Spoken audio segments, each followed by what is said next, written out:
Dear future generations, I think I speak for the rest of us when I say, sorry.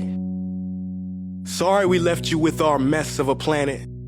Sorry that we were too caught up in our own doings to do something. Sorry we listened to people who made excuses to do nothing. I hope you forgive us. We just didn't realize how special the earth was. Like a marriage gone wrong, we didn't know what we had until it was gone. For example, I'm guessing you probably know it as the Amazon desert, right? Well, believe it or not, it was once called the Amazon rainforest, and there were billions of trees there, all of them gorgeous. And oh, you don't know much about trees, do you? Well, let me tell you, trees are amazing. I mean, we literally breathe the air they are creating. They clean up our pollution, our carbon. They store and purify water, give us medicine that cures our diseases, food that feeds us, which is why I'm so sorry to tell you that we burn them down. Cut them down with brutal machines, horrific, at a rate of 40 football fields every minute. That's 50% of all the trees in the world gone in the last 100 years. Why? For this. And that wouldn't make me so sad if it weren't so many pictures of leaves on it. You know, when I was a child, I read how the Native Americans had such consideration for the planet that they felt responsible for how they left the land for the next 7 generations. Which brings me great sorrow, because most of us today don't even care about tomorrow.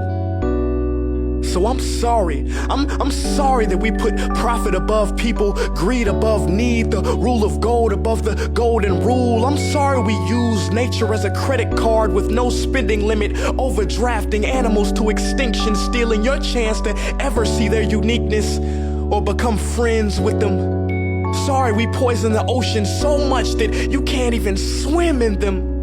But most of all, I'm sorry about our mindset, 'cause we had the nerve to call this destruction progress. Hey Fox News, if you don't think climate change is a threat, I dare you to interview the thousands of homeless people in Bangladesh. See, while you were in your penthouse nestled, their homes were literally washed away beneath their feet due to rising sea levels. And Sarah Palin, you said that you love the smell of fossil fuels. Well, I urge you to talk to the kids of Beijing who are forced to wear pollution masks just to go to school. See, you can ignore this, but the thing about truth is, it can be denied, not avoided. So I'm sorry, future generations. I'm sorry that our footprint became a sinkhole and not a garden. I'm sorry that we paid so much attention to ISIS and very little to how fast the ice is melting in the Arctic. I'm sorry we doomed you, and I'm sorry we couldn't find another planet in time to move to. You know what? Cut the beat. I'm not sorry. This future, I do not accept it, because an error does not become a mistake until you refuse to correct it. We can redirect this. How? Let me suggest that if a farmer sees a tree that is unhealthy, they don't look at the branches to diagnose it, they look at the root. So like that farmer, we must look at the root, and not to the branches of government, not to the politicians run by corporations. We are the root, we are the foundation. This generation, it is up to us to take care of this planet. It is our only home. We must globally warm our hearts and change the climate of our souls and realize that we are not apart from nature, we are a part of nature. And to betray nature is to betray us. To save nature is to save us. Because whatever you're fighting for, racism or poverty, feminism, gay rights, or any type of equality, it won't matter in the least. Because if we don't all work together to save the environment, we will be equally extinct. Sorry.